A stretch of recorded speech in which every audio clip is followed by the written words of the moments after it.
Buenos muchachos. Entonces, ya vimos la parte proteica. Miren que en la parte de metabolismo proteico entendimos sobre todo en qué se compone un aminoácido, que un aminoácido tiene dos porciones básicas que se van a utilizar para diferentes sitios. Entonces, tenemos el cetoácido y tenemos el grupo amino, ¿cierto? Usualmente el grupo amino es necesario para los aminoácidos como tal, pero siempre que están solos hay que eliminar, ¿cierto? Entonces ese grupo amino, en el momento en que hay que eliminarlo, pues siempre nos va a quedar el cetoácido, o la cadena carbonada o la cadena que puede formar energía o almacenarse. Entonces esos cetoácidos, recuerden que pueden ir a formar tejido, que el tejido que forman puede ser lípidos, puede ser glucógeno en forma de carbohidrato, que hoy vamos a entrar en ese tema, o puede utilizarse en forma de energía, ¿cierto? O incluso el mismo cetoácido se puede pegar después con un grupo amino y formar otro aminoácido y etcétera. Eso es lo que hacen, pues, por lo menos los aminoácidos no esenciales, ¿cierto? Que cogen cetoácidos como el piruvato, como el oxalacetato, como el alfa-cetoglutarato y esos cetoácidos no es sino que se junten con un grupo amino y forma un aminoácido llenando pues los vacíos o requerimientos que se tengan de los no esenciales, ¿cierto? Pero los esenciales que no se forman, pues grave, hay que darlos a través de la alimentación. Entonces, nosotros en esa parte de proteínas vimos que teníamos tres puntos donde se entraban como en la célula. Nosotros teníamos siempre la glicólisis y el ciclo de Krebs, que hoy también lo vamos a ver. Vimos que en esa glicólisis nosotros podíamos meter todos los aminoácidos por ahí, ¿cierto? Y por el ciclo de Krebs. Y hablamos de donde se concentraban principalmente todos los aminoácidos, que fue en el piruvato, en el oxalacetato y en el alfa-cetoglutarato, ¿cierto? Entonces eso le daba unas características a esos aminoácidos que podían formar glucosa o podían formar cuerpos, ser intermediarios pues, de la producción de grasa o que pueden formar ambos, ¿cierto? O se pueden utilizar en forma de energía. Entonces, ¿cómo es la forma de abordar el metabolismo? Como ya les había comentado, lo primero que uno tiene que pensar cuando va a intentar predecir qué es lo que está pasando metabólicamente es pensar en qué estado nutricional está el animal y luego en qué estado fisiológico. Entonces, el caso más simple, o sea, más drástico, es, por ejemplo, un animal recién parido, porque los animales recién paridos tienen unas exigencias altísimas nutricionales y siempre van a estar en un balance energético negativo, ¿cierto? Siempre les va a faltar energía porque vienen comiendo muy poquito por el estrés del parto y se aumentan notablemente las exigencias porque están dando leche y acuérdense que esa leche primero es calostro y eso demanda bastante energía y nutrientes para esa leche. Entonces, ese balance energético negativo nos va a dar una clara situación metabólica donde sabemos que al animal le falta energía y el animal está comiendo poquito. Entonces, por ejemplo, ustedes ya tienen que asociar es qué está pasando primero, las proteínas. Entonces, el animal come muy poquitas proteínas, demanda muchas proteínas para las inmunoglobulinas que va a pasar a través del calostro y también, además, la proteína que requiere esa leche y más las exigencias de mantenimiento de la madre. Entonces eso hace que de dónde hay proteína en el cuerpo para demandar eso. Ya sabemos que por el alimento no es. Entonces tiene que salir a partir, uno, del almacenamiento de aminoácidos que se tienen, ¿cierto? Todos los seres que nosotros vemos en zootecnia, ¿cierto? Cerdos, aves, vacas, tienen un pool o un almacenamiento de proteínas, pero es muy poquito, ¿cierto? Entonces eso se acaba con solo mirarlo. Entonces ese poquito de aminoácidos hace que primero se disponga de ellos, que están ahí almacenados, se disponga de ellos, van a estar en hígado y van a estar en músculo, donde casi siempre se almacena todo. Entonces se acaban ese pool de aminoácidos rápidamente y de dónde tiene que sacar los otros, sobre todo los esenciales, pues los tiene que sacar de la musculatura, ¿cierto? Entonces, cuando lo saca de la musculatura es que vemos que hay una pérdida clara en la musculatura en animales recién paridos, sobre todo si hay una mala alimentación. ¿Cierto? ¿Qué es lo otro que le hace falta al animal? Energía, porque acuérdese que de nada sirve dar un montón de proteína si esa proteína toda se tiene que romper el grupo amino del cetoácido y ese cetoácido va a ir a formar energía como cadena carbonada, que eso fue lo que ya vimos. Entonces, le hace falta energía. ¿De dónde va a sacar energía? Pues primero, siempre arranca, que lo que vamos a ver hoy, que ustedes ya vieron, en parte, que lo saca el glucógeno, ¿cierto? El glucógeno es la forma de almacenamiento de glucosa en el tejido, ¿cierto? Pero el glucógeno, acuérdese que en los animales eso no pasa del 1% de la materia seca que lo compone a uno. Es decir, si yo muelo un cerdo, muelo un ave, me muelo yo mismo, yo voy a medirme en el laboratorio cuánto glucógeno tengo, cuántos carbohidratos no estructurales tengo. Es decir, cadenas de glucosa y yo voy a dar solamente un 1%. Entonces, ese 1% obviamente nos sirve para una energía inmediata, pero no nos va a aguantar más de 1 o 2 días, ¿cierto? Entonces, una vaca, una cerda recién parida, se va a gastar esas reservas de glucógeno muy rápido, ¿cierto? Esas yo se las he explicado el semestre pasado, se las expliqué como Nairo Quintana. Ellos se comen un montón de carbohidratos para llenar a tope sus reservas de glucógeno, pero ellos cuando están terminando la carrera después de 8 horas o 6 horas, eso de glucógeno ya no hay nada, ¿cierto? Porque es muy poquita la reserva, pero es una energía inmediata. Y les había contado por allá en el semestre pasado que esa energía de ese glucógeno se puede sacar con y sin oxígeno, ¿cierto? Que eso es una ventaja muy grande, que no se necesita oxigenación excesiva para sacarlo, porque hay rutas metabólicas donde se utiliza sin oxígeno y se utiliza con oxígeno, ¿cierto? Que asociamos mucho la utilización sin oxígeno a la producción de ácido láctico a nivel muscular. Eh, También vimos, además de eso, que después que se quema el glucógeno, o sea, ya sacó las reservas de glucógeno, ¿qué le tiene que echar mano? Le tiene que echar mano al tejido graso, ¿cierto? No es que primero se gaste el glucógeno y luego el tejido graso, no, la verdad es que pasa simultáneamente, pero tiene que haber una activación metabólica para gastarlo. Entonces esas activaciones metabólicas son un montón de, acuérdenos, receptores y quimiorreceptores que le van diciendo al cuerpo, vea, saque de esto, saque de esto. Pero recuerden que a nivel lipídico, para uno quemar grasa o para que una cerda o una vaca recién parida empiece a movilizar grasa para llenar sus requerimientos energéticos, pues tiene que haber oxigenación. Esa era una diferencia clara entre carbohidratos y lípidos, que los carbohidratos puede ser por ambas vías y la vía de oxidación lipídica depende del oxígeno, es completamente aerobia. Listo. Entonces, ya teniendo en cuenta eso, nosotros pensando en la situación nutricional de un animal, pues nosotros ya podemos saber para dónde van los metabolitos, ¿cierto? Si hace falta energía, coge la proteína y la convierte en energía. ¿Y eso qué repercusiones trae? Que tiene que eliminar el grupo amino. Si hay suficiente energía, pues la proteína no se va a utilizar en forma de energía, ¿cierto? Pero si hay mucha energía y hay exceso de proteína, pues el cuerpo no necesita toda esa proteína y lo que va a hacer es botarla. ¿Y cómo la bota? Coge el grupo, el cetoácido, que es la cadena carbonada, la almacena en forma de grasa, porque acuérdate que no necesita energía, entonces la vuelve grasa y que elimina el grupo amino en forma de ¿qué? Urea o ácido úrico en aves y reptiles. Bueno, entonces ya entrando en carbohidratos, eso es lo mismo que vamos a hacer. Vamos a ver, es como los carbohidratos, un recorderis de más o menos qué va a pasar cuando entran. Y vamos a mirarlo primero a nivel metabólico, o sea, a nivel de hígado, qué es lo que va a pasar, que son pasos muy simples, ¿cierto? Y después nos vamos a meter en el mundo difícil, que es el mundo pues, del rumen, siempre.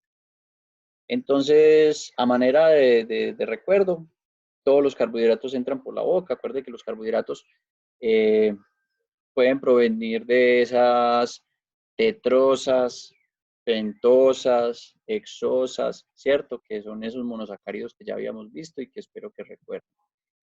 Eh, la digestión empieza desde la boca porque tenemos alfamilasas, ¿cierto? La alfamilasa lingual o salival, que lo que va a hacer es empezar a desdoblar esos carbohidratos desde que entran.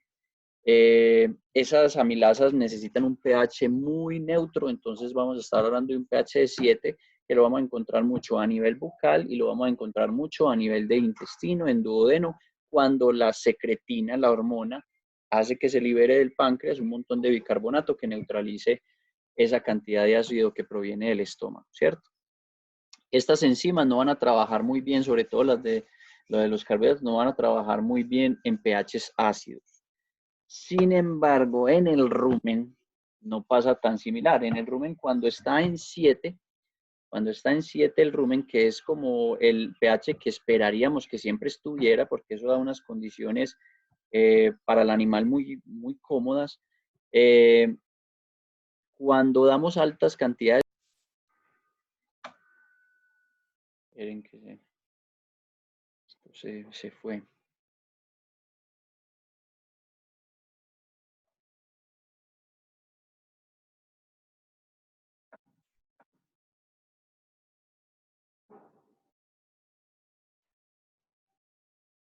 Bueno, entonces esperemos a que si haya grabado bien, que algo se paró.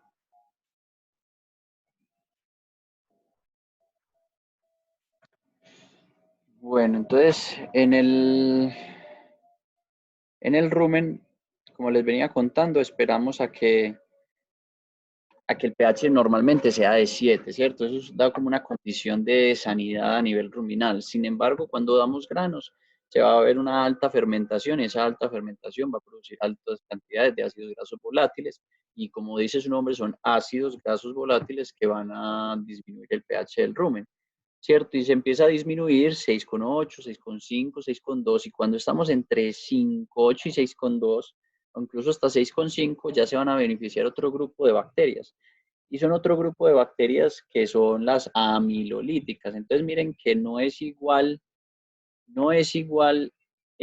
cuando hablamos de las enzimas que degradan a nivel de intestino que las enzimas, las exoenzimas que liberan los microorganismos. Entonces yo necesito que separen eso muy bien. Listo, entonces en el rumen esperamos que la degradación, o sea, las bacterias que viven en pHs un poco más ácidos son las principales bacterias que degradan los almidones, o sea, las que van a degradar los granos que se les suministran en el concentrado.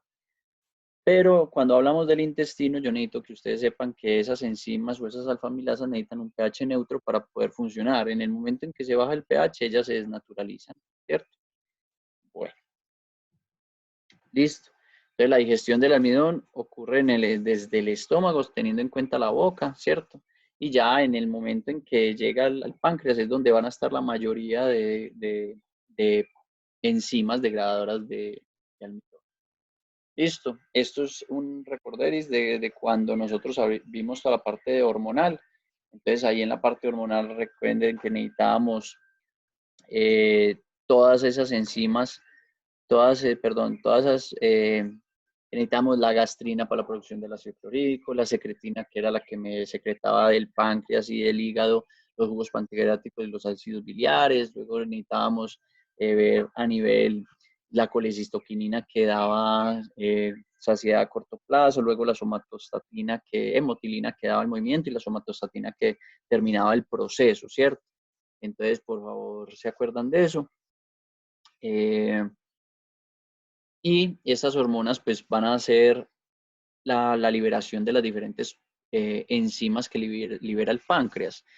Y esas enzimas van a producirse más o menos, depende de lo que uno coma, porque acuérdense que hay unos quimiorreceptores que se dan cuenta de lo que uno está consumiendo y van a modificar las secreciones que sean en el sistema gastrointestinal para que haya una mejor degradación, movimiento, etcétera, y absorción de estos nutrientes. Bueno. Ya esto lo vimos, esto nos podemos pasar, seguimos, esto también para que se acuerden, que empieza a degradar la alfamilasa, entonces la alfamilasa acuerde que parte de dos en dos, entonces lo que nos va a quedar son un montón de maltosas libres y esas maltosas libres también las va a degradar una maltasa y toda esa degradación que les dije que vieran en el video que les envié esta mañana. Entonces, por favor, se concentran en esto y se acuerdan un momentito. Bueno,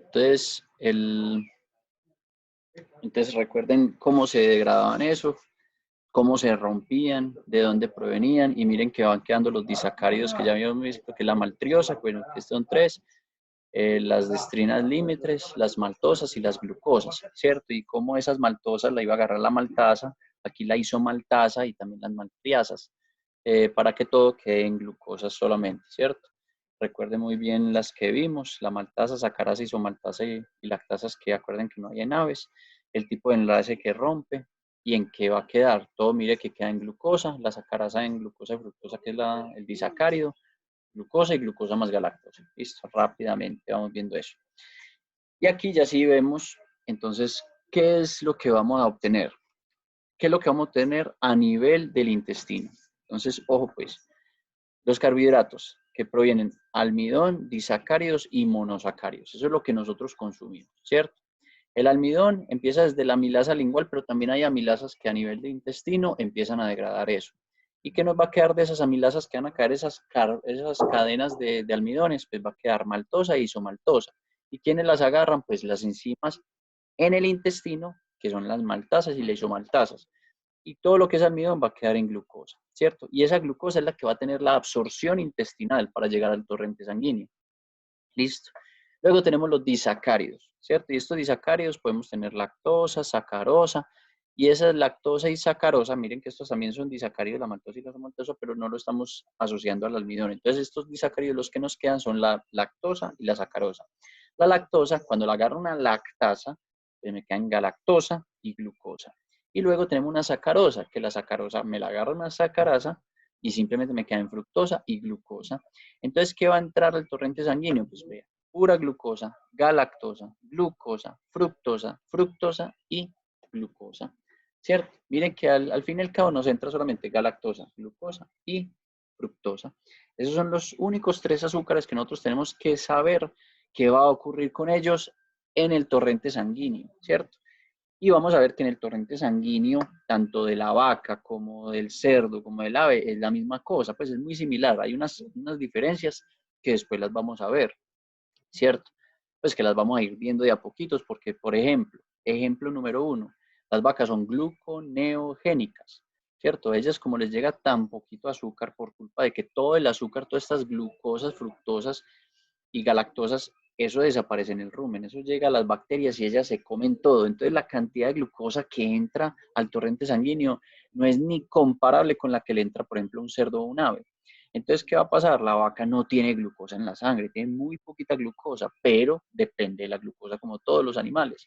Entonces, ¿qué va a hacer la vaca? Pues la vaca va a hacer pura gluconeogénesis todo el tiempo. Entonces tiene esa ruta metabólica súper activada y las enzimas que se encargan de coger, por ejemplo, el piruvato y volverlo en glucosa, ¿cierto? Que la glicólisis al revés, pues esas enzimas van a ser muy activadas y van a estar en mayor cantidades y proporciones que si hablamos pues de un cerdo o un ave. Entonces, esas son diferencias que hay que empezar a notar, ¿cierto? Eso nos vamos viendo ahí. Listo. Entonces ya recordemos que es la amilosa, la amilopectina, entonces la amilosa y la amilopectina juntos forman el almidón y el almidón son cadenas de glucosas por enlaces alfa 1,4 y alfa 1,6. Eso ya ustedes lo saben. Glucógeno. El glucógeno es la forma de almacenamiento de la glucosa en tejido muscular o hígado. ¿Listo? Entonces esa forma de almacenamiento requiere oxígeno, también puede ser en anaerobio y se utiliza para energía inmediata y es igualito al almidón, sino que ya no es almidón porque tiene más ramificaciones y no se encuentra en el grano de un cereal, sino que se encuentra en el músculo, en el hígado. ¿Listo? Entonces, si nosotros desdoblamos glucógeno, pues vamos a tener glucosa pura. Y eso lo vamos a tener en cuenta porque hay una rutica metabólica que es la que va a formar el glucógeno. La celulosa, entonces celulosa, ya acuérdense, enlaces beta 1,4, muy compacta, muy dura, por eso es un carbohidrato de rigidez de pared celular. Esa celulosa no sirve en monogástricos, solamente vamos a estar utilizándola en rumiantes como fuente de carbohidrato. Cuando la utilizamos en monogástricos, la utilizamos como fuente de fibra, ¿cierto? O con esa diferencia. Si yo meto celulosa en un monogástrico, es una fuente de fibra, es decir, eso no se absorbe, simplemente estamos esperando, bueno, se absorbe un poquito y eso, y tenemos el colon, etcétera. Pero eso principalmente va a ser un efecto físico, ¿cierto? O sea, fibra, que es lo que lo vamos a utilizar, por ejemplo, en las cerdas recién lactantes que van a tener tanta constipación, pues vamos a tener dietas un poco más ricas en fibra.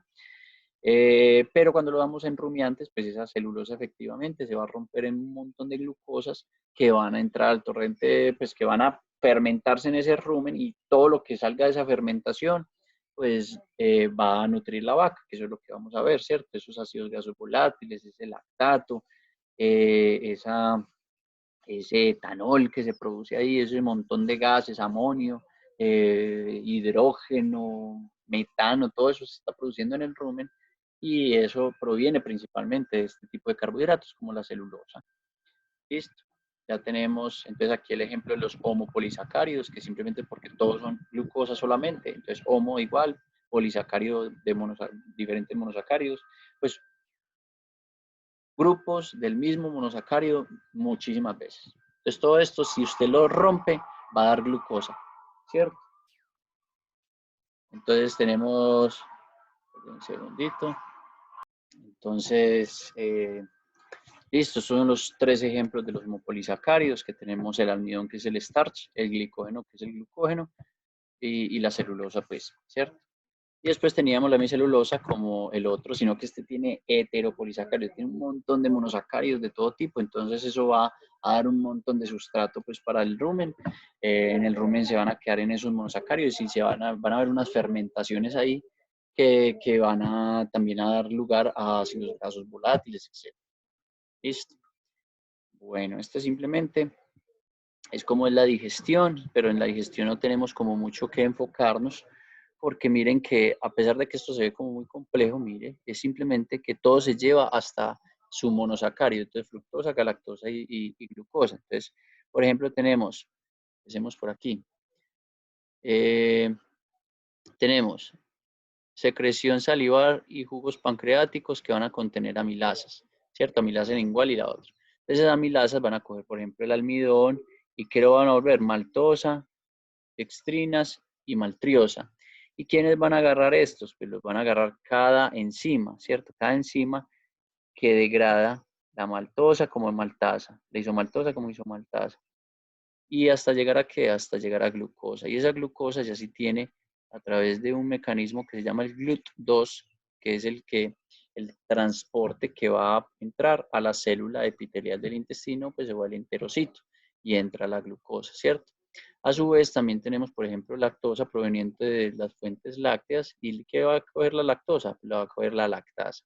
¿Y en qué lo va a separar? Pues en galactosa y en glucosa. Miren que esto está muy simple. Y ya la galactosa y la glucosa pues van a entrar tanto con cotransportes de sodio para entrar ya al enterocito como tal. Y luego tenemos la sacarosa, lo mismo que vimos. Y esa sacarosa la va a agarrar la sacarasa, ¿cierto? La sacarasa y esa sacarasa va a hacer que ya quede en glucosa y en fructosa, y tanto la fructosa entra por el GLUT5, ¿cierto? Y la glucosa por el mismo GLUT2. Entonces, GLUT5, para que aprendan cosas, el GLUT5 es principalmente el que se encarga de que la fructosa entre, y el GLUT2 es el que se encarga de que la glucosa entre pues, al torrente sanguíneo, ¿cierto? Y ya de acá pasa a la sangre, ¿cierto? Entonces, por cotransportes con sodio, por el mismo GLUT2 y el mismo GLUT2, que miren que tiene una particularidad, hacen que este GLUT2 lo que hace es secuestrar la glucosa y la sobrepasa por la célula intestinal. ¿Con qué sentido? Para que la célula intestinal no la utilice en forma de energía, para que no nos pase lo que nos pasa con las vacas. Las vacas echamos glucosa y toda se me la come el rumen, entonces no le llegan al torrente sanguíneo, ¿cierto? Pero ellas, a través de la evolución, pues se acostumbraron a que tuvieran poquita glucosa, pero eso no pasa con los cerdos y las aves. Las cerdos y las aves sí necesitan glucosa en sangre, ¿cierto? Y nosotros también. Entonces, el GLUT lo que hace es que protege esa glucosa y la pasa por todo el enterocito sin que el enterocito me la use. Entonces, el enterocito no usa, que yo ya les hablé de esto un poquito, no usa glucosa como fuente de energía, sino que la fuente de energía es principalmente proveniente de aminoácidos, ¿cierto? Que es una diferencia específica del enterocito como célula del intestino, ¿cierto? Muy bien. Aquí tenemos lo mismo, mire, aquí ya tenemos los carbohidratos estructurales, estructurales. Entonces aquí estamos hablando de todos los carbohidratos, carbohidratos no estructurales. En otras palabras, miren, almidón, lactosa y sucrosa. Pero los carbohidratos estructurales, pues ya estamos hablando de qué está pasando principalmente es en las vacas, ¿cierto? Entonces en las vacas tenemos celulosa, tenemos almidón, tenemos silanos, pectinas, frutanos, ¿cierto? Y son todos tipos de compuestos de carbohidratos que provienen de los pastos, de los forrajes, etcétera. ¿Y qué va a pasar con todo eso? Todos esos carbohidratos principalmente, dependiendo de la situación del rumen, van a ir a formar, ¿qué van a ir a formar? Butirato, propionato, ¿cierto? Y acetato. Y a su vez van a ir a formar todos, casi que todos se convierten en glucosa, en piruvato. Ahorita vemos otra imagen mucho mejor, mucho más grande para que la tengan en cuenta. Listo. Y mire, todo eso ya se va absorber por el colon. En este caso estamos hablando de un monogástrico que consumió carbohidratos no estructurales y luego los carbohidratos estructurales llegaron al colon y se absorbieron, pero el colon es lo mismo que el rumen, sino que a niveles mucho más bajos, ¿cierto? Entonces, bueno. Listo. Siguiente. Bueno. Entonces aquí ya empezamos a ver otra vez, ya sabemos cómo está en el torrente sanguíneo, ¿cierto? Ya sabemos que entraron los monosacáridos al torrente sanguíneo. El principal monosacario ya hablamos de que es la glucosa. Entonces, ¿qué va a pasar? La glucosa pues tiene una reacción usual que va a pasar siempre en la glicólisis. Entonces, si usted coge glucosa más energía, más compuestos energéticos como el NAD, ¿cierto? Y dos ADPs, pues ¿qué se me va a formar? Dos piruvatos, que es antes de volverse acetil-CoA, ahorita lo vemos gráficamente, estos dos ADP se convierten en dos ATPs, estos NAD se convierten en NADH, ¿cierto? Y luego produce hidrógeno y agua, ¿cierto? Y cada que llega a acetil-CoA hay algo importante. La acetil-CoA es una reacción irreversible y es irreversible en todas las células animales. Entonces esa reacción irreversible hace que, por ejemplo, el NAD, en el momento en que, perdón, que la acetil-CoA empieza el ciclo de Krebs, el ciclo de Krebs no se devuelve, no, que no necesito energía por ciclo de Krebs, sino que necesito glucosa, entonces me devuelvo, no es tan fácil, ¿cierto? Ya lo vamos a ver mejor. Listo, entonces esa reacción es esta misma. Mire aquí las dos grandes rutas metabólicas que ocurren en pro o a oxidar la glucosa. Entonces ya todos hemos hablado de la glicólisis, ¿cierto? Donde la glicólisis, mire que cada paso tiene una enzima específica que nos va formando glucosa 6-fosfato, fructosa 6-fosfato, fructosa 1,6 bifosfato, ¿cierto? Entonces, mire, por ejemplo, empecemos a integrar cosas. Hacia abajo es la glicólisis. ¿Por qué? Porque al final nos va a dar piruvato, ¿cierto? Aquí estamos una parte, ya les voy a mostrar la otra parte. El piruvato es el que va a terminar de esta glicólisis. Pero miren, por ejemplo, la fructosa, cuando nosotros comemos fructosa, mire por dónde entra la fructosa. La fructosa es capaz de entrar, mire, la glucosa es como la principal de todas, ¿cierto? Y acuérdense que es el monosacárido más importante que hay. Y esa fructosa, mire, entra por aquí. Entonces un animal consumió fructosa y le llegó a la célula, pues entra por fructosa 6-fosfato. Esta fructosa, y de aquí de fructosa 6-fosfato echa para abajo, ¿cierto? Ya se empieza para abajo. Hasta que llega a estos dos. Entonces yo siempre les dije, vea, tengan en cuenta, yo les dije la glicólisis no la aprendan, pero sí tengan en cuenta los puntos donde vamos a asociar el resto de metabolismos. Entonces, uno, la glucosa. Pues obviamente tenemos que saber el punto de partida porque la glucosa siempre tiene que formar oxidar. Ese es como nuestro punto de partida. Dos, la fructosa 6-fosfato. ¿Por qué la fructosa 6-fosfato? Porque aquí va a ocurrir nada más y nada menos que la oxidación o utilización de la fructosa. Tercero, estos dos, dihidroxiacetona, ¿cierto? Y gliceraldehído 3-fosfato. ¿Por qué estos dos? Porque la dihidroxiacetona y el gliceraldehído 3-fosfato son parte de lo que se llaman cuerpos cetónicos, ¿cierto? Y estos metabolitos que son de 3 carbonos, estos cuerpos cetónicos, es una forma de cómo, ¿cierto? Es una forma de producir cuerpos cetónicos, ¿cierto? El acetoacetato y el hidroxibutirato. Entonces, estos cuerpos cetónicos son intermediarios de la producción de grasas. Entonces, cuando nosotros queremos, por ejemplo, hay exceso de estos dos compuestos de dihidroxiacetona y gliceraldehído 3-fosfato, pues estos manes pueden ir a formar fácilmente grasa, y estos también pueden ir a formar fácilmente pues acetil-CoA, que la acetil-CoA, dependiendo de cómo estemos, también puede ir a formar grasa, que eso lo vamos entendiendo, ¿cierto? Pues yo que necesito que ustedes se me empiecen a grabar eso, estos de acá, glucosa, glucosa 6-fosfato, fructosa 6-fosfato, y estos dos, dihidroxiacetona y gliceraldehído 3-fosfato. La otra es que ese gliceraldehído 3-fosfato, mire que nosotros utilizamos mucho glicerina en rumiantes, y esa glicerina, pues es porque puede entrar por aquí, mire, ¿cierto? Pueden entrar por aquí. La otra, acuérdense, no solamente la glicerina, sino el glicerol. ¿Y qué es el glicerol? Si ustedes se acuerdan cuando vimos lípidos, vimos triglicéridos, y acuerden que los triglicéridos eran un glicerol, la molécula de glicerol, con 3 ácidos grasos. Entonces esa molécula de glicerol puede ir a formar nada más y nada menos que puede entrar aquí a gliceraldehído 3-fosfato y hacer, por ejemplo, gluconeogénesis. ¿Sí la pilló?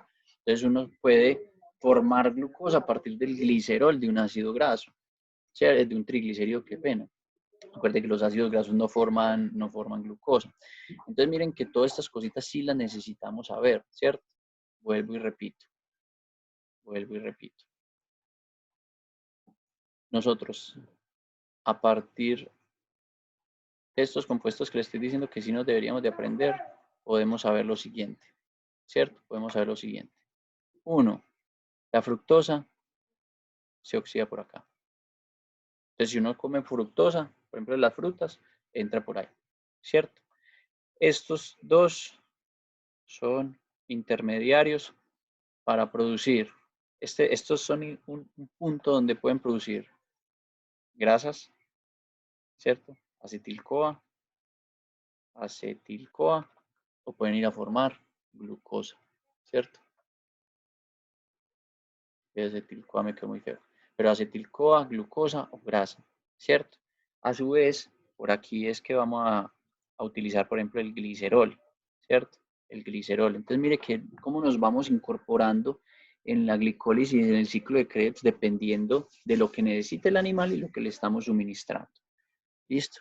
Por ejemplo, entonces sigamos, ya íbamos acá, gliceraldehído 3-fosfato, y seguimos con el mismo ciclo, ¿cierto? Seguimos con el mismo ciclo.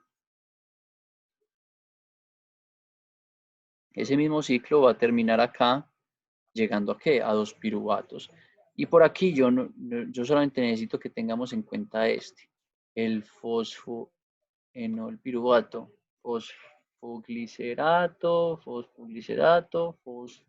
fosfoenol piruvato. El fosfoenol piruvato es muy importante, ¿cierto? ¿Por qué? Porque el fosfoenol piruvato, mire lo que nos da. Si estamos consumiendo, o sea, el cuerpo necesita consumir la glucosa, es decir, volver la energía, oxidarla, el fosfonol piruvato, ¿cierto? Convierte esto en piruvato, ¿sale? Y ese piruvato ya seguramente va a ir a acetil-CoA, ¿cierto? Pero miren qué cosa tan importante, en los rumiantes, este piruvato se puede formar, acuérdense que del ciclo de Krebs, el piruvato da toda la vuelta, pues se vuelven acetil-CoA, la acetil-CoA hace todo el ciclo de Krebs, y al final del ciclo de Krebs, ¿cuál es? El oxalacetato, ¿cierto? Ese es el ultimito, que ahorita también lo vamos a ver. Entonces todo el ciclo de Krebs termina en oxalacetato, y mire, la fosfoenol piruvato carboxiquinasa, esta enzima es altísima, alta, alta, ¿cierto? ¿En quién? En rumiantes. ¿Por qué? Porque a los rumiantes les toca mucho partir de una molécula que sea diferente a la glucosa y hacer qué, mire, ¿qué pasa si yo me voy para arriba? ¿Qué formo? Glucosa. Entonces, gluconeogénesis. Esto que está en azulito, mire, si yo me vuelvo aquí un segundo, mire, yo tengo en azulito toda la gluconeogénesis. ¿Y qué es la gluconeogénesis? La misma glicólisis, pero al revés. Entonces, es muy importante que identifiquemos esto, el fosfoenol piruvato, porque el fosfoenol piruvato es un punto donde los rumiantes, por ejemplo, pueden agarrar el piruvato, acetil-CoA, todo el ciclo de Krebs, y ese ciclo de Krebs termina en oxalacetato, ¿cierto? Usualmente ese oxalacetato vuelve y se junta para formar otra molécula de acetil-CoA, pero no, este oxalacetato en los rumiantes hay alta cantidad y concentración de fosfoenolpiruvato, mírelo, fosfoenolpiruvato carboxiquinasa. Y esa enzima lo que hace es que convierte el oxalacetato en fosfoenolpiruvato. Y ese fosfoenolpiruvato puede echar para gluconeogénesis. Entonces yo les dije, los rumiantes son gluconeogénicos. Y eso me indica que tienen que tener esa enzima en altas cantidades porque una de sus fuentes principales para formar glucosa es el oxalacetato, que ahorita vemos de dónde proviene altas cantidades de oxalacetato, ¿cierto? Que provienen, me adelanto, provienen del propiónico, del ácido graso propiónico. Bueno, muy bien, ahí vamos entendiendo de a poquitos. Bueno, además de la glucosa tiene otros tipos de ciclos dentro del cuerpo, ¿cierto? Entonces tiene dos ciclos, que uno que ya se los mostré, que lo compartía era principalmente con la alanina. Acuérdense que, acuérdense que la alanina, ¿cierto? El aminoácido alanina es igual a un grupo amino, ¿cierto? Más un ¿qué? ¿Cuál es el cetoácido? El piruvato, ¿cierto? Que mire que el piruvato está en todo. Entonces la alanina a través del piruvato podría transaminarse muchas veces solamente para llevar piruvato donde se necesite. Algo que ocurre muy común es que el músculo le da glucosa al hígado o viceversa, el hígado le da glucosa al músculo. ¿Y cómo lo hace? A través de la alanina. Entonces, en el músculo, esa alanina se empieza a desaminar, ¿cierto? Acuerda que la alanina no se desamina, tiene que transaminarse primero con el alfa-cetoglutarato. Entonces se transamina. Entonces, la alanina que tenía el grupo amino se transamina, vamos a transaminar este, y la transaminación lo que me va a dar es piruvato, ¿cierto? Y ese piruvato, esa alanina, a su vez, donó el grupo amino a otro cetoácido. Entonces ese piruvato puede viajar, por ejemplo, pues viaja la alanina, por ejemplo, del músculo al hígado, llega al hígado ese piruvato y ese piruvato se forma glucosa, ¿cierto? Esa es una de las fuentes que lo habíamos visto, que era uno de los ciclos que comúnmente utilizaba los aminoácidos como fuente de glucosa, ¿cierto? Entonces acuérdense que ya lo vimos y lo vimos, y si no, pues vuelven y miran el video que ahí está. Pero aquí tenemos otro ciclo que se llama el ciclo de Cori. Y ese ciclo de Cori es muy similar, sino que en vez de utilizar la alanina, utiliza el lactato, ¿cierto? ¿Y dónde aparece el lactato? El lactato, por ejemplo, se produce cuando se oxida glucógeno anaerobiamente. Vuelvo y se lo explico. Ustedes fueron a hacer mucho ejercicio y quedaron molidos. Cuando ustedes hicieron mucho ejercicio, el músculo demandó mucho carbohidrato, ¿cierto? Demandó mucha energía porque estás haciendo ejercicio. Entonces esa energía la tiene que suplir a través parte del glucógeno. Pero estás haciendo mucho ejercicio y no oxigenas. Entonces el cuerpo dice, no, denme energía ya. Entonces saque energía a través del oxígeno cuando hay oxígeno. Pero si no hay, saque energía a partir del glucógeno sin oxígeno. Y eso hace que se produzca mucho ácido láctico. Ese ácido láctico, por ejemplo, puede viajar tranquilamente por el torrente sanguíneo en forma de lactato, ¿cierto? Y ese ácido láctico que se produjo en el músculo por culpa de esas contracciones musculares y excesivas, ese lactato, por ejemplo, va al hígado y el hígado llega y lo bota, no, el lactato llega y dice, no, venga, fórmemelo en piruvato. Y ese piruvato, ¿qué puede formar? El piruvato puede ir fácilmente a glucosa porque acuerde que la glicólisis llega hasta piruvato y la gluconeogénesis va de piruvato a glucosa, ¿cierto? Entonces, esta es una forma de suplir necesidades de glucosa en diferentes partes. Acuerde que el hígado demanda demasiada glucosa porque es el que la metaboliza y tiene alto gasto energético. Pero a su vez, cuando un músculo se quedó sin glucosa para utilizar en forma de energía, pues mire, el hígado puede formar lactato, piruvato, glucosa, ¿cierto? Pero miren lo que demanda esto. Demanda energía también, pero me queda un compuesto de glucosa, que esa glucosa puede ir a formar, a ir a darle al músculo glucosa para que él me forme piruvato y este piruvato se oxide en forma de ciclo de Krebs. ¿Listo? Entonces es una forma de ciclar la energía, y la glucosa entre un tejido y otro, ¿cierto? Ciclo de Cori. Vuelvo y lo explico rápidamente para que lo entiendan. Cuando algún tejido necesita glucosa o energía, ¿cierto? Hay un ciclo que se llama el ciclo de Cori. Y ese ciclo de Cori lo que utiliza es el lactato. El lactato es un compuesto que se produce principalmente de la oxidación de la glucosa, ¿cierto? ¿Y de dónde aparece? De la oxidación de la glucosa de forma anaerobia. Entonces ese lactato pues no queda solamente ahí moliéndonos el músculo, sino que también puede viajar a través del torrente sanguíneo e ir a convertirse en glucosa en otra parte para ayudar. Entonces, por ejemplo, ese lactato en este caso se produjo en el músculo y fue al hígado, y en el hígado ese lactato puede volver a glucosa. Y en el momento en que vuelve a glucosa, esa glucosa puede ir al músculo y ese músculo se puede volver a oxidar y forma más lactato y así sucesivamente. El problema es que eso no es sostenible, ¿cierto? Eso se puede hacer varios ciclos, pero mire como dice acá, de glucosa a piruvato se produjeron 2 ATPs, pero para producir piruvato a glucosa se necesitan 6 ATPs. Entonces, y acuerde que se necesitan 2 piruvatos, ¿cierto? Entonces, esos ciclos son ciclos que reparten energía o necesidades para músculos, etcétera, pero tienen un punto. Si no estamos constantemente alimentando, pues ese ciclo va a parar porque demanda más energía formarla, forma más energía que la que entrega. Entonces se va gastando y llega un punto donde ya no puede más. Listo, muy bien.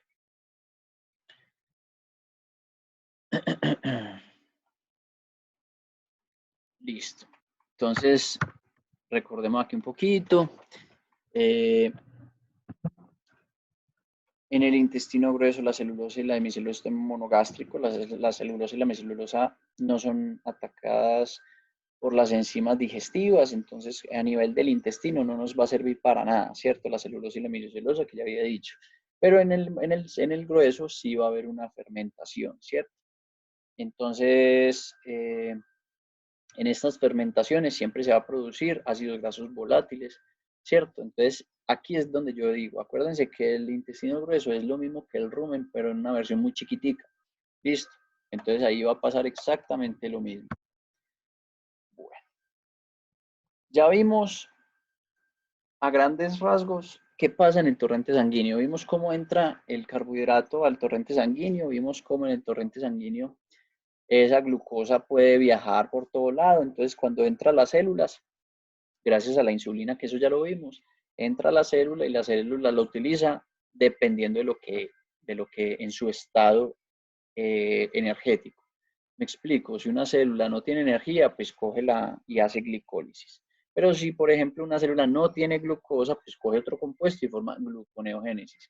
Y, por ejemplo, una tiene exceso de glucosa una célula y no necesita energía, pues coge toda esa glucosa y me la va a convertir en acetil-CoA. Entonces, miren que depende de la situación. Entonces, ese exceso de acetil-CoA que va a ir a formar, ese exceso de acetil-CoA va a ir a formar grasa. ¿Listo? Ahí nos vamos ya. Entonces, en la digestión de rumiantes, pues es diferente, ¿cierto? Como siempre, porque tenemos un rumen y ese rumen pues va a agarrar todos esos carbohidratos, no los va a dejar entrar al torrente sanguíneo, sino que se los va a consumir en su mayoría. ¿Y qué va a producir? Pues las bacterias, es como si nosotros respiramos y botamos CO2, pues las bacterias consumen todo eso y sus desechos son precisamente los ácidos grasos volátiles. ¿Qué hace una bacteria? Una bacteria coge esos carbohidratos, rompe esos enlaces, obtiene energía de ellos y ¿qué hace después? Libera ácidos grasos volátiles, ¿cierto? Entonces miremos un poquito cómo es eso del rumen, ¿cierto? El pH del rumen debería de bajarse máximo hasta 5,5, ¿cierto? Hasta 5,5, que acuérdense que esas condiciones de pH son reguladas a través de la masticación, de la fibra efectiva, que acuérdense que la fibra efectiva significa el tamaño de la fibra, que lo que va a generar es remasticación, producción salivar alta, y esa saliva es la sustancia buffer. ¿Listo? Entonces, en esas condiciones de pH, que 5,5 es muy bajo, ¿cierto? 5,5 ya hay acidosis, por bajo de 5,5 ya es acidosis clínica, pero cuando tenemos un pH entre 6,5, 6,8, 7,2, es que tenemos una neutralidad en ese rumen, ¿cierto? Bueno, ahí en el rumen nosotros ya habíamos visto, ya habíamos hablado que en el rumen se producen varios gases: acético, propiónico, butírico, se produce hidrógeno, se produce metano, se produce lactato, que ya lo vimos, pues lactato, se produce etanol, hay unas fermentaciones de ciertas levaduras y algunos hongos que producen etanol, lo que consumimos en el guaro, ¿cierto? Etcétera, ¿cierto? Entonces esos gases se van produciendo ahí por la fermentación de los microorganismos. ¿Listo? Eh, Y normalmente todo el rumen es anaerobio, o sea, ahí no hay presencia de oxígeno. Por supuesto que va a entrar oxígeno, pero eso inmediatamente ese oxígeno se consume por algunas bacterias facultativas y desaparece rápidamente. Normalmente es anaerobiosis las que se mantiene ahí. ¿Listo? Entonces, y la otra es la presión osmótica, simplemente es la presión que ejerce el rumen en cuanto a líquidos y gases y la presión que tiene el torrente sanguíneo. Eso hace que las dos presiones sean muy similares. Y al haber unas presiones muy similares, pues el intercambio entre gases y nutrientes y metabolitos, pues es muy similar, ¿cierto? Por ejemplo, cuando yo tengo un medio osmótico muy concentrado y otro muy débil, pues se va a pasar mucho por gradiente de concentración, se van a pasar muchos metabolitos. Pero como estos dos son muy equilibrados, pues los mecanismos de absorción van a ser no por concentración principalmente, sino por algunos transportes pasivos y activos que tenga la papila ruminal. Listo, nunca se me desubiquen dónde estamos. Estamos en el rumen es el primerito y en el rumen hay papilas ruminales y ahí es que se da la absorción de la mayoría de los gases. Listo. Y se mantiene entre 38 y 42 grados centígrados por culpa de la fermentación, ¿cierto? Entonces nosotros en los carbohidratos que utilizamos en los rumiantes, pues ya sabemos, tenemos los azúcares solubles, la mejor ejemplo es la melaza, ¿cierto? Tenemos almidones y pectinas que todos esos van a aparecer a partir de las pectinas. En los cítricos se utiliza mucho la cáscara de naranja. Acuérdense que ya se están haciendo pellets de eso, también se están vendiendo como ensilaje, porque tiene altas pectinas y esas pectinas tienen una facilidad, porque como ya les había mencionado, tiene ácido galacturónico y ese ácido galacturónico pues es un precursor de la galactosa y por ser un precursor de la galactosa es precursor de la lactosa, ¿cierto? Entonces nos aumenta producción láctea. Y tenemos los almidones, que los almidones son principalmente pues, los granos. Y después tenemos celulosa y hemicelulosa. La degradación, como les venía contando, de esas degradaciones in situ que se miden a nivel del rumen, pues nosotros podemos ver el tiempo de degradación de los diferentes fuentes de carbohidratos. Y aquí es donde yo les hablé mucho a ustedes de la sincronía. Entonces, cada que nosotros tengamos un carbohidrato del tipo A, o sea, altamente soluble, estos son los que se van a encargar en la parte proteica principalmente de metabolizar la urea, ¿cierto? Porque la urea, como fuente proteica, tiene una muy buena sincronía y asocio con la A. Luego tenemos los almidones, entonces en los almidones nosotros vamos a tener diferentes proteínas como la del pasto, ¿cierto? Tenemos como algunas del pasto, algunas provenientes de la torta de soya que se le dan el mismo concentrado, entonces ahí hay sincronía entre estos. Y con estos de celulosa y semicelulosa, principalmente las de origen animal, ¿cierto? La celulosa y las de origen animal tienen una buena sincronía porque demoran bastante tiempo en ser degradadas, entonces tienen buena sincronía con eso. Bueno. ¿Qué se encuentra ahí en el rumen? Entonces, en el rumen, ya les he dicho, hongos, bacterias, protozoarios, y entonces, ¿qué va a pasar? Los hongos son más o menos el 10% pues, de esa microbiota que existe en el rumen, ¿cierto? Y ellos les gusta la fibra, ¿cierto? Principalmente son los que degradan altas cantidades de fibra, pero también hay bacterias que hacen esto. De los hongos es una porción pequeñita de esa vida ruminal que existe ahí. ¿Listo? Ellas se pueden adherir a partículas del alimento y ellas con todas esas rizoides o esas que parecen unas raicitas que se van penetrando en ese tipo hacen que se fracture la fibra y empiezan a haber enzimas que ellas liberan por dentro de la fibra y ayudan pues bastante a la desintegración y utilización de todos esos carbohidratos presentes en la fibra. Las bacterias son el grupo más grande, hay muchísimos grupos bacterianos, son grupos muy extensos, muy diversos, lo que ustedes quieran. Hay unas que les gusta el almidón, hay unas bacterias que les gusta la fibra, hay unas bacterias que les gusta la urea, hay unas bacterias que les gustan los aminoácidos, otras que les gustan los péptidos, otras que les gustan los dipéptidos, otras que les gustan, eh, ¿cierto? Entonces las bacterias tienen un grupo muy amplio y esas bacterias yo necesito que ustedes entiendan algo muy claro. Ustedes después de estas materias, seguramente si se meten por el lado de los bovinos, van a empezar a entender mucho sobre el pH. El pH en el rumen varía bastante, varía en horas del día y varía según el alimento. Y las bacterias varían según el pH. Entonces, el pH es uno de los condicionantes de qué bacteria es la que va a ejercer más acción o va a consumir más o va a fermentar más. Entonces, vamos a encontrar que en pHs altos, 7,2, 7, van a estar beneficiadas las bacterias celulolíticas o fibrolíticas, es decir, líticas que rompen y que rompen celulosa o fibra, o sea, carbohidratos estructurales. Entonces, en esos pHs altos, eso es lo que vamos a encontrar, por ejemplo, en ganadería de carne. En ganadería de carne, el animal no consume nada de concentrado, entonces come todo el día pasto y ese pH se mantiene muy estable, 7, 7,2, 6,8, 7, 7,2. Entonces, ahí se van a beneficiar todas estas bacterias que comen fibra. Y entonces, ¿por qué es importante eso? Porque esas bacterias que consumen fibra, pues producen principalmente altas cantidades de acético, que ahorita vamos a ver las proporciones. Entonces, esas altas cantidades de acético pues van a beneficiar unos procesos metabólicos que más que otros. Pero cuando nosotros vamos a ganadería de leche, en la ganadería de leche tenemos que por la mañana antes del ordeño tenemos un rumen con un pH alto, un pH de 7, y ya cuando vamos y vemos los animales a las 6 de la mañana después del ordeño, a las 4 de la mañana, esos animales están en acidosis, entonces ya vamos a estar en 5,6, 5,7.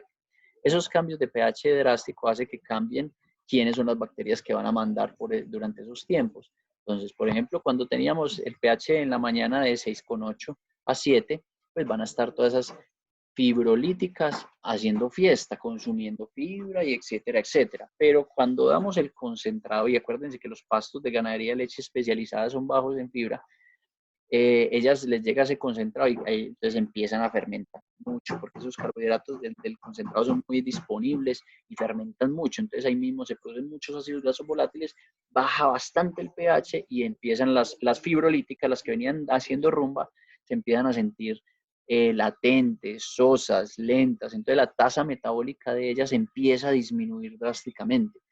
Y cuando empieza a disminuir drásticamente, empieza el pH a bajar. ¿Y quiénes se van viendo beneficiadas? Las amilolíticas, ¿cierto? Las que consumen almidón a tope.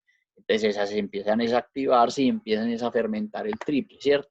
Cuando fermentan mucho estas, pues también va a haber unas repercusiones de que también puede llegar hasta una acidosis subclínica o clínica. Listo, entonces, cuando ustedes ya se metan en ese mundo, ustedes van a entender mucho los pH. Los pH van a regular mucho quién es el grupo bacteriano que va a mandar y que va a producir más unos compuestos que otros, ¿cierto? Porque cada grupo de bacterias produce diferentes desechos.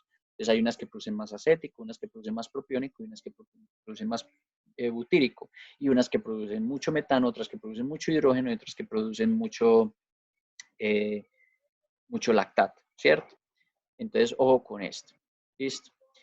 De los protozoarios, entonces los protozoarios son los que tienen boca, ¿cierto? También es un porcentaje muy pequeño, estamos hablando del 10 al 20% del grupo bacteriano, del grupo de microorganismos que existen allí. Tienen muy poquito consumo de la fibra. Ellas principalmente son controladoras de grupos bacterianos porque ellas tienen boca. Entonces ellos consumen, son bacterias. Ellos se van consumiendo bacterias y controlan mucho los grupos bacterianos, ¿cierto? Entonces también pueden consumir algo pues, de los nutrientes y esas exoenzimas de los nutrientes que hicieron liberar las exoenzimas de las bacterias y ahí van alimentándose. Y después viene el grupo de las arqueas. Esos son los principales metanógenos, ¿cierto? Entonces, en esos metanógenos, lo que hacen ellas es una cosa muy importante. ¿Por qué? Uno, las metanógenas, muchas de las arqueas, ¿cierto? Viven dentro de los protozoarios, ¿cierto? Una, por un lado. Esas metanógenas lo que hacen es consumir carbohidratos, consumir lo que haya ahí, pues secuestran muchos hidrógenos que están ahí en el medio y sacan energía de ahí. Y como fuente de desecho, pues van a tener productoras de metano. El metano es CH4. ¿Qué va a pasar acá? Entonces, teniendo en cuenta esto, si ustedes se ponen a pensar, todas las rutas metabólicas del rumen, la mayoría, son productoras, o sea, tienen este pasito, miren. Cambiémosle color a eso porque no se vea tan monótono. Mire lo que pasa. Este pasito, a ver, yo me vuelvo aquí un poquito, a ver si eso aquí puedo dibujar. Entonces, está ese pasito en un montón de rutas metabólicas que ustedes están viendo. que producen esto. Cogen el NAD y lo convierten en NADH, ¿sí o no? Lo convierten en NADH. Esto pasa mucho en muchas rutas metabólicas del rumen y también en muchas rutas metabólicas de la célula ya dentro de los animales. Pero ¿qué va a pasar? Esto tiene que ocurrir para que haya fermentación, ¿cierto? Fermentación. Ahorita se los muestro en unos diagramas y verán. Entonces, pero el rumen cuando empieza a fermentar y a fermentar, ¿qué empieza a producir? NADH, NADH, NADH, NADH, pero a tope.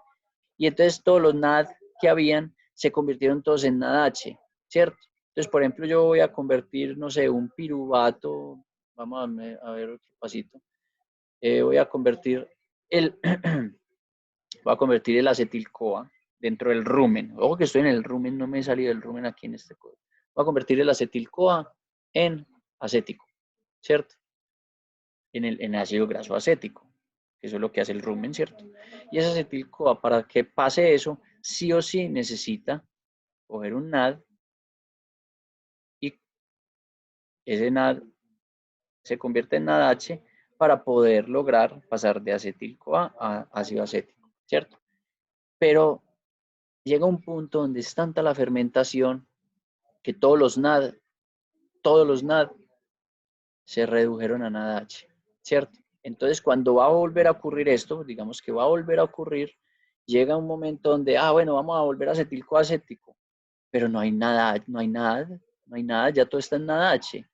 Entonces, ¿qué va a pasar con esta fermentación? No ocurre, ¿cierto? No ocurre. Si todo el rumen se satura de NADH, pues no hay fermentación, ¿sí o no? Entonces hay unos ciclos muy importantes que son los que restituyen el NAD. ¿Qué es restituir el NAD? Convertir este NADH en NAD de nuevo, o sea, robarle ese hidrógeno, ¿cierto? Y entre esos restituyentes de NAD, ¿cierto? O sea, estos restituyentes de NAD son importantísimos en el rumen para que siga ocurriendo fermentación. Entonces, ese restituyente de NAD, el principal de todos, nada más y nada menos que es este, CH4. O sea, coge este H y forma esto. ¿Y qué es esto? Metano, ¿cierto? Entonces, el metano. ¿Y quiénes producen metano? Pues las metanógenas, ¿cierto? Entre ellas están las arqueas, ¿cierto? O las bacterias metanógenas que estamos viendo. Entonces, las bacterias metanógenas tienen una función importantísima en el rumen. A pesar de que todos queremos, y hay muchos trabajos, y yo he trabajado personalmente en eso, estamos buscando la forma de disminuir la producción de metano a través de los eructos de las vacas. Y esa producción, porque una vaca de leche produce 350 litros de metano al día. Y uno de ganadería de carne, uno pequeño, no sé, de 250 a 300 kilos, produce 180 litros de metano al día. Entonces es mucho metano y es un gas de efecto invernadero. Pero ese metano no se puede eliminar completamente del rumen, porque si se elimina completamente del rumen, pues ¿qué va a pasar? No hay restituyentes de nada. Y si no hay restituyentes de nada, me perdió el mouse, allá. Si no hay restituyentes de nada, si no hay esto, pues no hay fermentación, ¿cierto? ¿Cuáles son otros restituyentes de nada? Ahorita vamos a ver que para formar propiónico o para formar lactato, pues también hay restituyentes de nada. Y son muy importantes esos procesos para la fermentación ruminal. ¿Listo? Entonces tienen que tener claro, uno, que el rumen produce mucho NADH por culpa de la fermentación. Dos, que hay rutas metabólicas dentro del rumen que restituyen el NAD. Tres, que entre esas rutas está la producción de propiónico y la producción de metano. ¿Cierto? Cuatro, que si no se restituye el NAD, no hay fermentación. Y si no hay fermentación, no hay ácidos grasos volátiles. Si no hay ácidos grasos volátiles, no hay alimentación a la vaca. Entonces, es necesaria la producción de metano o buscar una forma de poder que haya un restituyente de NAD tan eficiente como el metano para que siga yendo fermentación y no se produzca metano, ¿cierto? Ahí está una parte de la ciencia que se está haciendo en este momento como gas de efecto invernadero de las vacas que nos están atacando tanto con la contaminación y hay que buscar una solución rápida. ¿Listo?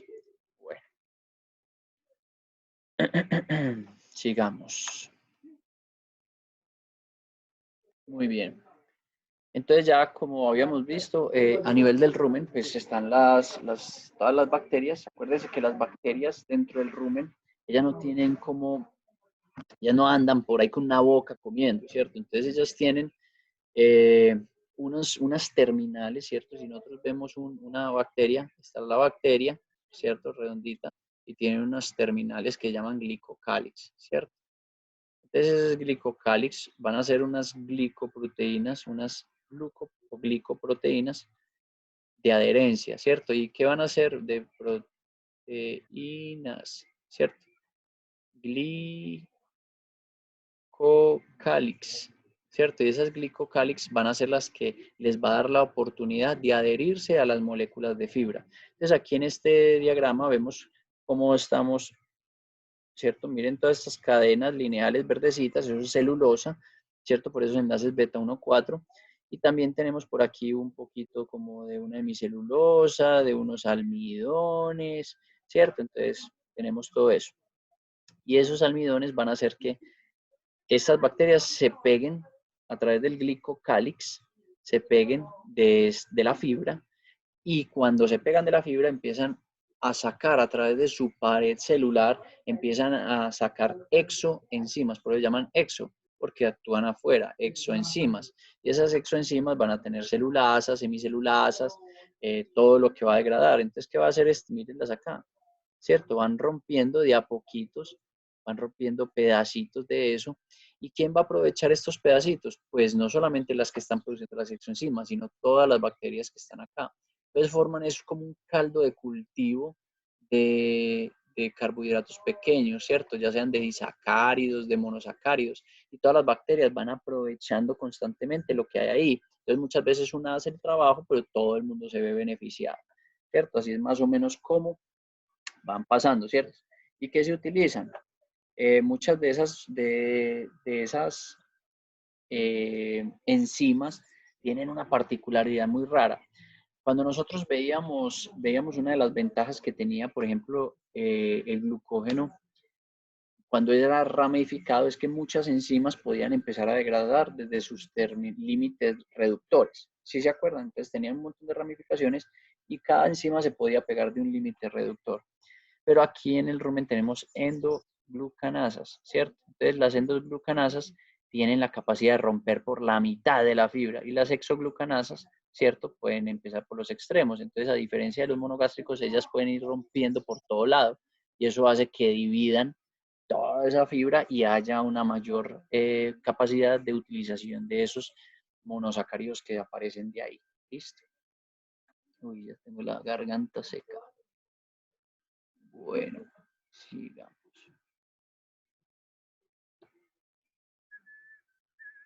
Entonces, ojo con el glicocálix, ojo que con las endo y exoglucanasas, ojo cómo es que son las exoenzimas las que utilizan, cómo es que se rompen, todas esas cosas.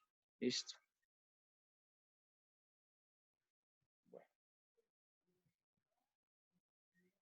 entonces, aquí están las endoglucanasas que le paran por la mitad, por otras partes, las exo que empiezan de afuera y las beta-glucanasas que con esos beta 1,4 y los van, que tienen la celulosa y los empiezan a romper para que vayan quedando maltosas libres, bueno, eso no se llama maltosa, pero que vayan quedando la celobiosa libre, que esos son dos glucosas pegadas por un beta 1,4, o que vayan quedando glucosas sólidas. Listo.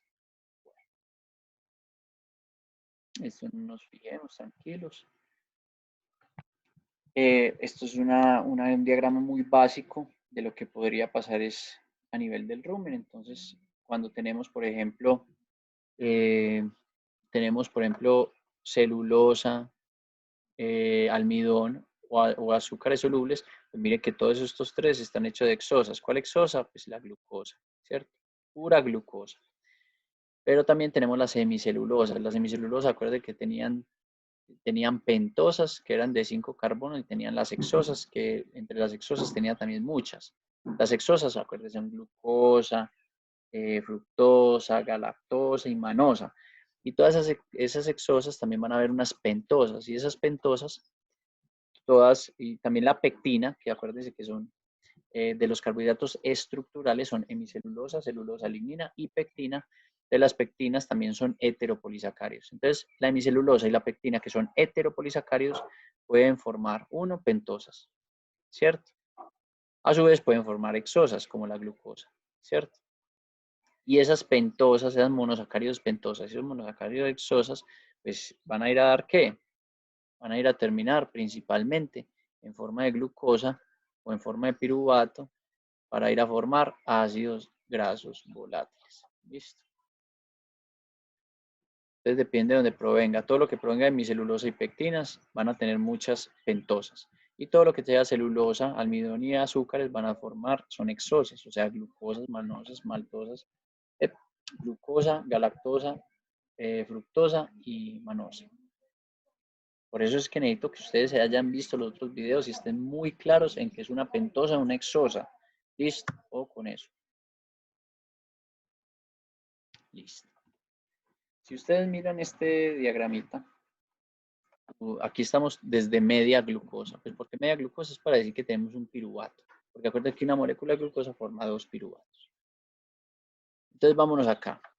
¿Cómo vamos a formar los diferentes compuestos que se producen en el rumen? Si en el rumen llega una glucosa, cogen las bacterias esa glucosa y me lo forman en piruvato. Y de ahí comienza todo.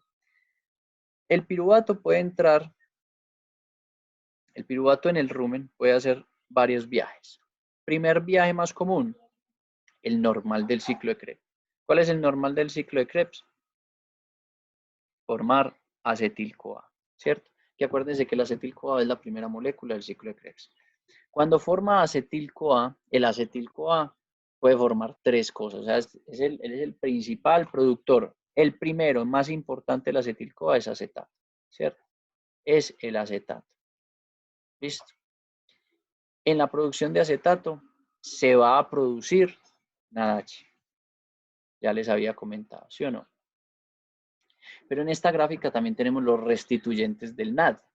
Entonces, pues la acetil-CoA, principalmente la ruta más beneficiada, o sea, la ruta que casi siempre va a ocurrir es formar acetato.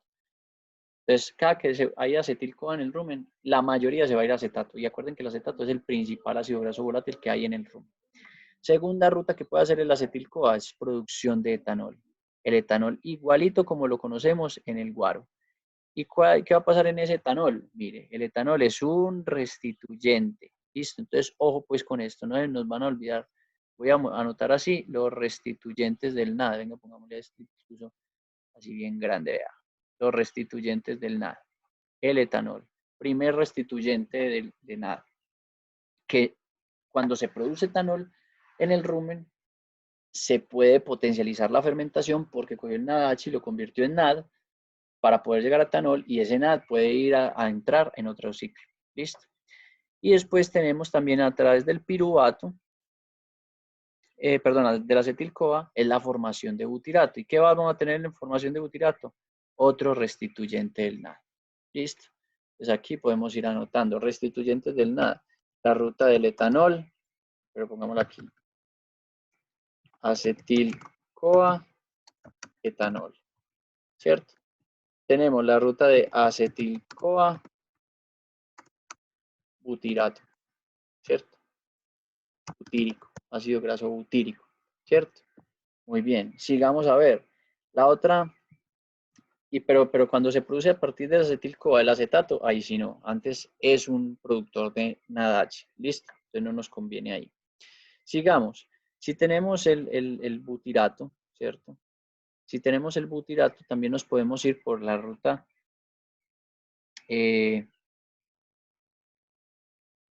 es que no sé si meterme todavía por aquí.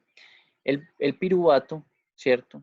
Puede ir a formar, en vez de formar acetil-CoA, cuando no forma acetil-CoA el piruvato proveniente de los carbohidratos, ese piruvato, si no forma acetil-CoA, usualmente forma propionato.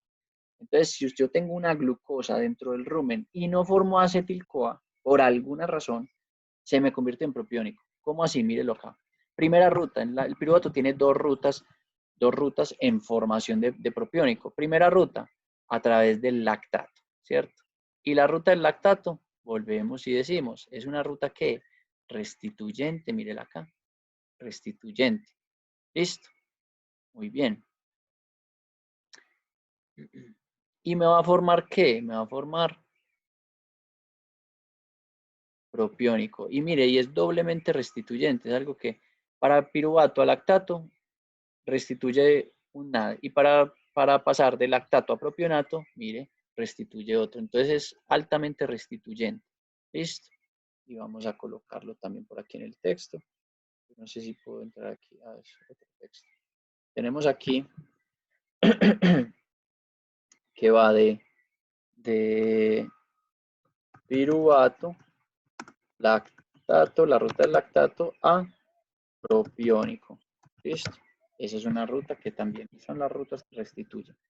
Y la otra ruta que tenemos del piruvato va a ser ¿cuál? De piruvato, miren que es un ciclo de Krebs. Yo les dije que puede pasar, vea, a oxalacetato, ¿cierto? Yo les dije que el ciclo de Krebs llega a oxalacetato y de oxalacetato puede irse por fosfoenol piruvato a formar piruvato, que eso no lo hemos visto bien. Pero aquí, por ejemplo, en el rumen, esto es un ciclo, si ustedes miran, es un ciclo de Krebs al revés. Y mire lo que pasa. Ese piruvato va al oxalacetato, del oxalacetato restituye un NAD, forma malato, fumarato, succinato, restituye otra vez NAD y del succinato va a propiónico. ¿Listo? Va a propiónico. Entonces esta es la otra ruta y mire, también va a tener la capacidad de restituir el NAD. De restituir el NAD aquí y aquí. Entonces cada que nosotros formamos propiónico, por cualquiera de las rutas, tanto la ruta del lactato como la ruta del oxalacetato, ambas rutas van a ser restituyentes importantes, restituyentes importantes del NAD. ¿Listo? Entonces, ¿qué tienen que tener ustedes en cuenta? Vamos aquí también el de piruvato, oxalacetato, propiónico. ¿Listo? Entonces, mire que ya tenemos los 3 ácidos grasos volátiles. Tenemos, vamos a ponerle aquí, de los 3 ácidos grasos volátiles ya los tenemos acá, mírelo.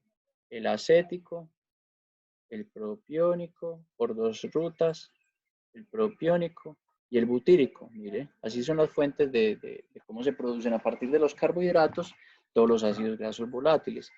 ¿Qué carbohidratos? Mire que todos los carbohidratos terminan siendo ¿qué? Fructosa, glucosa, galactosa. La galactosa sí no entra acá, sino que va a entrar, ¿cierto?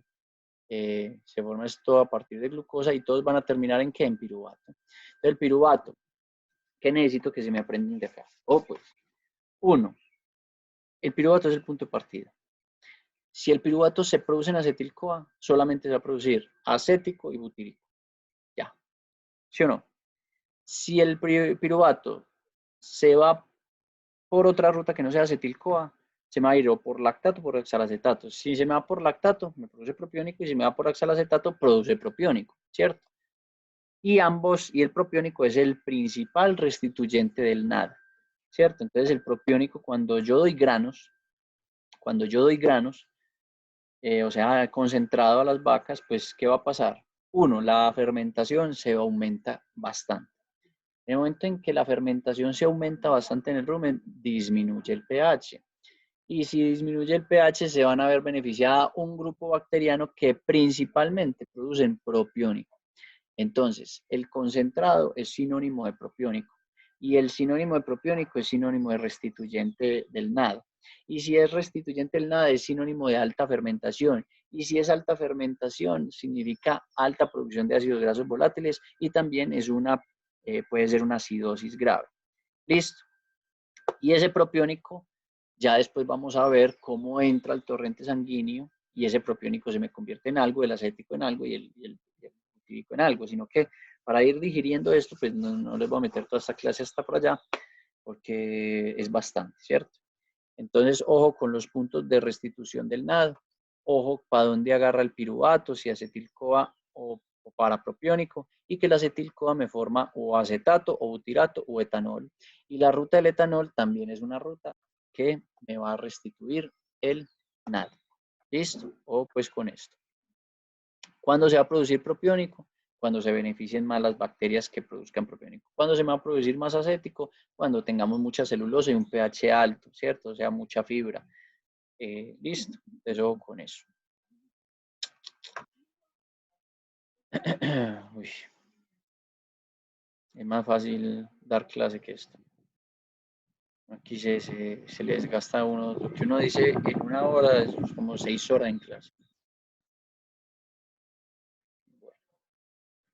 Borramos esto, adelante otro poquito.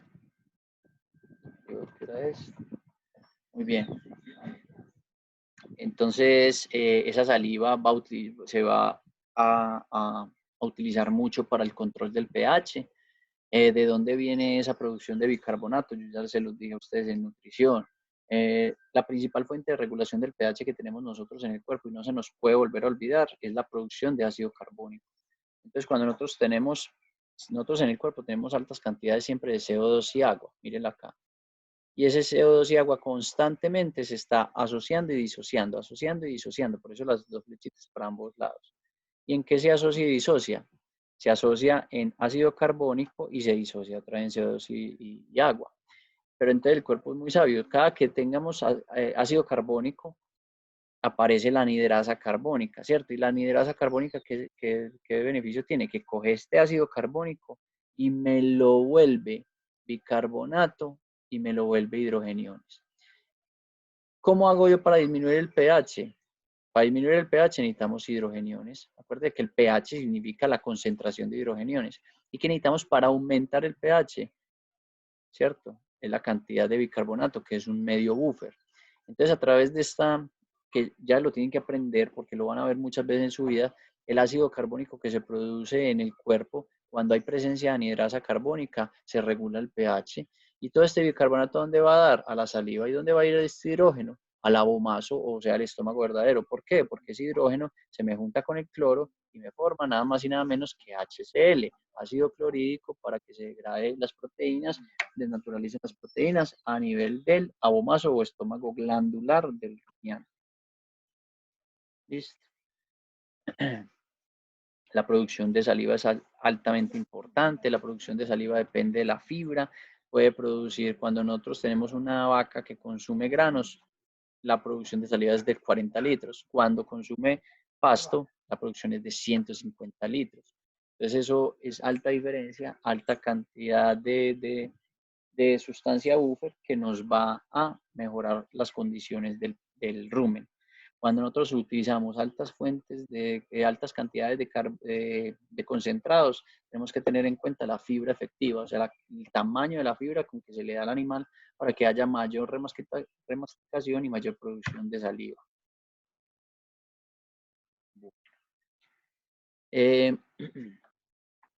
Yo veo hasta dónde llegamos. Succinato. Bueno, no, yo creo que lleguemos una explicacioncita de esto y después adelantamos, retomamos de este punto, seguimos para mirar otros conceptos pues, de la parte de carbohidratos en rumiante. Entonces nosotros siempre partimos de lo mismo, partimos de la glucosa. Vamos a poner este así y vamos a poner un colorcito de este. Entonces siempre partimos de la glucosa. Entonces miren, la glucosa se convierte siempre en piruvato. Facilito, ¿sí o no? Aquí vamos a meterle otra cosa. Aquí vamos a pensar hacia dónde se va todo ese metano, ¿cierto? Que no se me vaya. No, entonces, primero, si el piruvato se me vuelve acetil-CoA, mírelo, acetil-CoA me puede formar, 1, etanol, ¿cierto? 2, butirato. Y 3, acetato. Fácil. Si se me convierte en acetil-CoA, lo borré, el piruvato me va, 1, facilito, acetato, con producción de NADH, o sea que no es un restituyente. Luego ese acetil-CoA me puede ir a formar acetal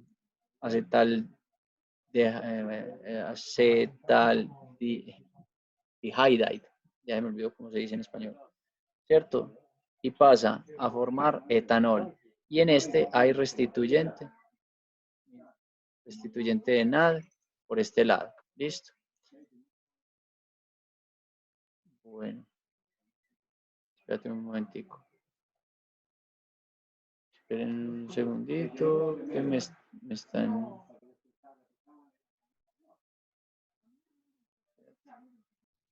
Bueno, y qué pena que me tocó ir por allí. Entonces, listo, teníamos la ruta del etanol, que a partir del piruvato, acetil-CoA forma acetato. Si es acetil-CoA, forma etanol. Y si es acetil-CoA, va para butirato. Y en estos, acuérdense que son restituyentes, ¿cierto? Tanto en el etanol como en la producción me falta aquí, y la producción de butirato, ¿cierto? Entonces, en etanol y butirato. Entonces, aquí voy a tener los restituyentes en este colorcito. Muy bien. Luego veíamos que si el piruvato no arranca para acetil-CoA, siempre se iba a formar en propiónico. Entonces, pero hay dos rutas de ese propiónico, ¿cierto? Primera ruta es a través del lactato, ¿cierto? En ese lactato vamos a encontrar el restituyente de tanto aquí, ¿cierto? Cuando se va a formar de lactato a propionato, que es el otro ácido graso volátil, vamos a tener el restituyente tanto aquí y ya, ¿cierto? Que forman H. Y la otra era que a través del piruvato puede hacer el ciclo de Krebs inverso, es decir, oxalacetato restituye NAD, luego fumarato restituye NAD y ya da toda la vuelta. Malato, fumarato, succinato, llega a propionil y de propionil llega a propiónico, ¿cierto? Entonces aquí están los tres ácidos grasos volátiles que se producen a partir de la glucosa, ¿cierto? De la fermentación ruminal. Acordémonos de nuevo que en esta parte del propiónico vamos a encontrar pHs bajos, bacterias beneficiadas por pHs bajos, entonces el pH va a estar bajo cuando se forma propiónico, principalmente el propiónico lo vamos a asimilar siempre con granos, ¿cierto? Con granos y alta fermentación en rumen. Luego vamos a tener que toda la parte de acético vamos a tener la fibra, ¿cierto? Y esa fibra la vamos a asociar con pHs altos, ¿cierto? Con pHs altos. Lo vamos a asociar con mucha sustancia buffer, con mucho bicarbonato, con mucha salud ruminal. El butirato es un ácido graso que se produce muy poquito en el pez, que se produce en baja proporción en el rumen, es el menor de los tres, y ese butirato depende también del acetil-CoA, y ese butirato también se va a producir a partir de estos carbohidratos que son precursores, de esos carbohidratos estructurales de fibra que son precursores del acetil-CoA como tal. Listo. Acuérdense que también se produce mucho hidrógeno a nivel ruminal, ¿cierto? Y ese hidrógeno hace que haya un alto potencial de NADH. Ese hidrógeno también va a provocar que haya alta cantidad de NADH, impidiendo así la fermentación adecuada del rumen. Entonces, por eso necesitamos tanto esos restituyentes del NAD. Y ojo que el principal de todos son por esas bacterias arqueas que son las productoras de CH4, que a partir de la producción de metano son capaces también de restituir altamente el NAD. Entonces, ojo con estas rutas de restituyente, ojo con las metanogénicas y cómo van a utilizar eso. ¿Listo? Eso es más o menos las rutas metabólicas en el rumen para la formación de los ácidos grasos volátiles y cómo eso tiene que ver con la fermentación, el pH, los grupos bacterianos, etc. Entonces, dejemos por ahí para que ya en otra sesión terminemos, otra vez retomamos esto, vemos cómo se integran la parte proteica y carbohidratos, ya para darle paso a cómo se utilizan esos ácidos grasos volátiles en hígado y a nivel dentro de la vaca y cómo nutren la vaca. Y para que sigamos con lípidos y esa parte. Bueno, un saludo, hasta luego.